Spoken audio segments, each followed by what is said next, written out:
Hello everyone, good morning. সবাই কেমন আছো? আশা করছি সবাই খুব ভালো আছো আর আমি খুব ভালো আছি। আজকে সরস্বতী পুজো, এখন হচ্ছে হাতে খড়ি। পুষ্পাঞ্জলি সবার দেওয়া হয়ে গেছে, এখন বাচ্চাদের হাতে খড়ি হচ্ছে। সব কচি কাচাদের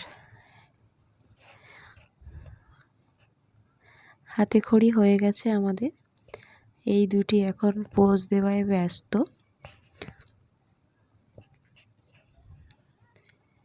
দুইজন শাড়ি পরেছে, কত রকমেরই না পোজ দেওয়া হচ্ছে। আমাদের সময় সরস্বতী পুজোয় একটা স্টুডিওতে গিয়ে ছবি তোলা হতো, তবে একটা। এখানে হাজার ছবি তুলেও মন শান্তি হচ্ছে না যে কোনটা ভালো হচ্ছে, কোনটা একটাও মনে হয় ভালো হচ্ছে না, এইরকমই মনে হচ্ছে। আর আমাদের একবার স্টুডিওতে গিয়ে ওই একটি স্টাইলে ছবি তোলা হতো। কি অদ্ভুত ব্যাপার, হাসি পাবে লোকের।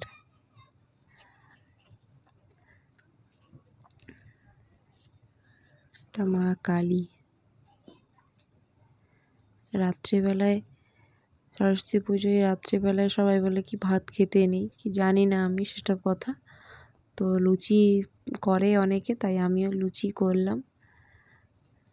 লুচি করেছি, এটা ময়দার লুচি নয়, এটা আটা ময়দা মিক্সড করেছি, মানে ময়দাটা শেষ হয়ে গেছিলো, তাই আটা দিয়ে একটু লুচি করেছি। আটা দিয়ে লুচি করলে দেখলাম কি অনেক তেল ধরে রাখে লুচিতে।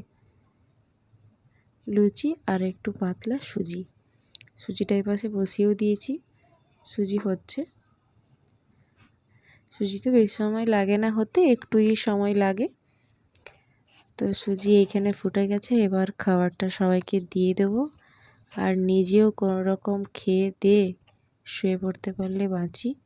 আর গ্যাসের দিকে লক্ষ্য করে লাভ নেই, আমার একটু কাজ বাজ করতে ভালো লাগে না। অন্য ঘরে হলে আমাকে ঝাঁটিয়ে বিদায় করে দিত এতদিনে, তো মোটামুটি টিকে গেছি আমি কাজ বাজ না করে। তো আমার ফাইনালি সুজি হয়ে গেছে, এখন আমি সবাইকে খেতে দিয়ে দেবো। সবাইকে বলতে আমি আর দুজন, তিনজন খেতে। তো এই তো বাড়ির বুড়োকে প্রথমে দিয়ে দিতে হবে, বুড়ো আর বাচ্চাকে, তারপরে আমি ওই সুজির পাত্রেই নিয়ে খেয়ে নেব। বাসন বের করলে আমাকেই ধুতে হবে। এটা বুড়োর জন্য আর এটা বাচ্চার জন্য। ফাইনালি এদের খাওয়া দাওয়া হয়ে গেছে, আর আমি হাতটা ধুইনি, ওই আটা মাখা হাতেই নিয়ে খেতে বসে পড়েছি। একবারে হ্যান্ড ওয়াশ করে নেবো, কারণ খুব খিদেও পেয়েছিল ওই জন্যে। তো আজকের ভিডিওটা এখানেই শেষ করছি। সবাই খুব ভালো থাকবেন, সুস্থ থাকবেন।